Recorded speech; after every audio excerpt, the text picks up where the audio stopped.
বিটিআরে ফের ভিসিডিসিকে টার্গেট মুখ্যমন্ত্রীর।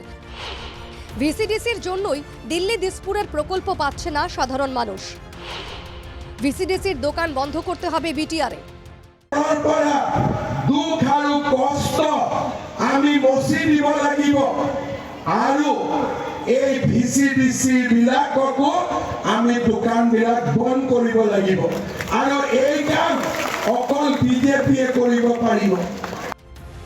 চিরাঙে সোমবার বিশাল এক নির্বাচনী জনসভায় বক্তব্য রাখছিলেন অসমের মুখ্যমন্ত্রী হিমন্ত বিশ্ব শর্মা। ভিসিডিসির জন্যই বিটিআরে ব্যাপক হারে দুর্নীতি চলছে বলে উল্লেখ করেন মুখ্যমন্ত্রী। আগত ফর্ম দিলেও 200, 300, 500 টাকা ঘুষ দিব লাগে, হয়নে নহয়? হয়নে নহয়?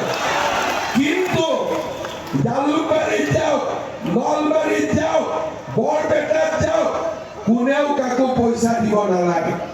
ইয়াতে প্ৰধানমন্ত্ৰী আৱাস যোজনাৰ ঘৰকেইটা পাবৰ কাৰণে টকা দিব লাগে নে নালাগে?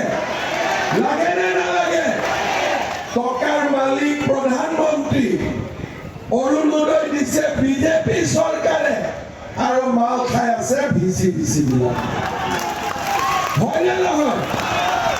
এই ব্যৱস্থাৰ পৰিৱৰ্তন হ'ব লাগে নে নালাগে? দুখীয়া গৰীব ৰাইজে পইচা নিদিয়াকৈ আঁচনি পাব লাগে নে নালাগে? বিজেপি সব ধর্ম, সব জাতি জনগোষ্ঠীদের নিয়ে গড়া একটি দল। সবার সার্বিক স্বার্থেই কাজ করে বিজেপি। আম আদমির কণ্ঠ বিজেপি, মন্তব্য মুখ্যমন্ত্রীর। বিজেপি এনেকুৱা এটা দল, এই দলত সকলো মানুহ আছে। বিজেপি এনেকুৱা এটা দল যে ই ৰাইজৰ কণ্ঠ, ৰাইজৰ ভইচ, ইয়াত সকলো মানুহ আছে। মই যদি মুখ্যমন্ত্ৰী আছো, ঠিক তেনেদৰে বিশ্বজিৎ দৈমাৰী ইয়াত অধ্যক্ষ আছে। মই যদি মুখ্যমন্ত্ৰী আছো, ইয়াতে আমাৰ বঙালী, বিহাৰী, গোৰ্খা সকলো আমাৰ বিধায়ক আছে। আদিবাসী সমাজ বিজেপিত আছে। বড়ো জনগোষ্ঠী, ৰাভা, মিচিং, তিৱা, কোচ, কলিতা সকলো বিজেপিত আছে।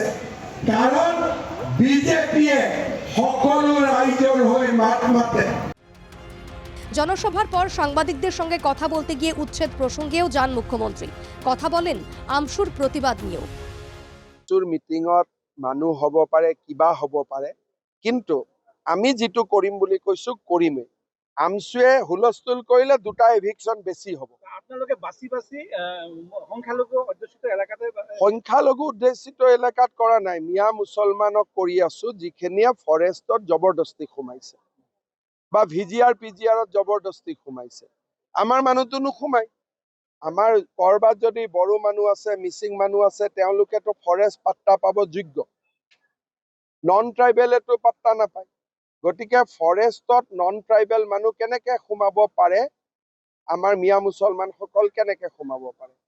তেওঁলোকৰ কাৰণেতো চৰত ইমান মাটি আমি দিয়ে থৈ দিছো। আমিতো চৰৰ মাটিত যোৱা নাই। চৰৰ মাটিততো আমাৰ বড়ো মানুহো যোৱা নাই, মিচিং মানুহো যোৱা নাই, অসমীয়াও যোৱা নাই, বঙালীও যোৱা নাই, বিহাৰীও যোৱা নাই। অসমৰ আধা মাটিতো তেওঁলোকৰ কাৰণে আছে চৰত।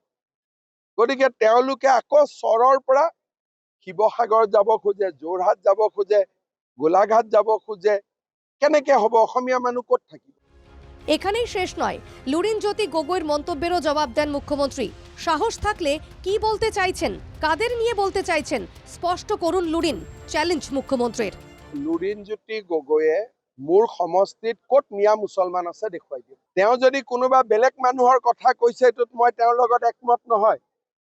তেওঁ ইনডাইৰেক্টলি এটা বেলেগ ভাৰতীয় মানুহক আক্ৰমণ কৰাৰ কথা কৈ আছে।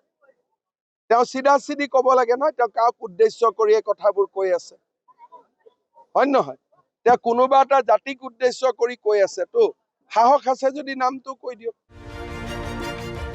Bureau report, NKTV Bangla.